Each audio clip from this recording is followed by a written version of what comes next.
বহুদূর পথ হেঁটে এক দরিদ্র ভ্রমণকারী এক ধনী লোকের বাড়ির সামনে এসে দাঁড়াল। সারাদিন রোদে ধুলোয় চলার ফলে তার জামাকাপড় মলিন, চুল এলোমেলো, মুখে ক্লান্তির ছাপ। পিপাসায় তার গলা শুকিয়ে যাচ্ছিল। সে দরজায় কড়া নাড়তেই ভেতর থেকে চাকর বের হয়ে তাকে দেখে মুখ ফিরিয়ে নিল। তারা ভাবল, এ লোক নিশ্চয়ই ভিক্ষা চাইতে এসেছে। কেউ তাকে বসতে দিল না, কেউ এক গ্লাস পানিও এগিয়ে দিল না। এমনকি কেউ কেউ বিরক্ত হয়ে তাকে সরে যেতে বলল। অপমানে ভ্রমণকারীর বুকটা কেঁপে ধীরে ধীরে সেখান থেকে সরে গিয়ে পাশের নদীর পাড়ে বসল। ঠান্ডা পানিতে মুখ ধুয়ে নিল, ধুলো ঝেড়ে নিজের পুরনো কিন্তু পরিষ্কার কাপড় পরল। মনটা একটু শান্ত হল।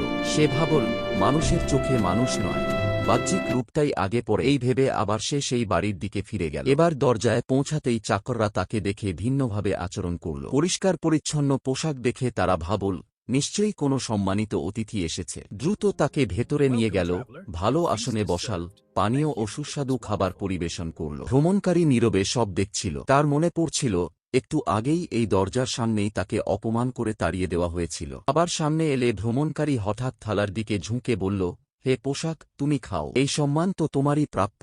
তার কথা শুনে সবাই অবাক হয়ে গেল। ধনী লোকটি বিস্মিত হয়ে কারণ জানতে চাইলে ভ্রমণকারী শান্তভাবে বলল, আমি তো একই মানুষ। একটু আগে যখন আমার পোশাক ছিল ছেঁড়া, তখন আমাকে তুচ্ছ করা হয়েছিল। এখন পোশাক বদলাতেই সম্মান মিলল। তাহলে এই সম্মান আমার নয়, আমার পোশাকের। এই কথা শুনে ধনী লোক ও চাকরদের চোখে লজ্জা ফুটে উঠল। তারা বুঝতে পারল, তারা মানুষকে তার চরিত্র দেখে নয়, বাহ্যিক সাজ দেখে বিচার করেছে। ভ্রমণকারী আরও বলল, মানুষের প্রকৃত মর্যাদা পোশাকে নয়, আচরণে, মনুষ্যত্বে। বাহ্যিক রূপ বদলাতে পারে, কিন্তু ভালো মন্দ মানুষের ভেতরেই। Share and subscribe for more videos.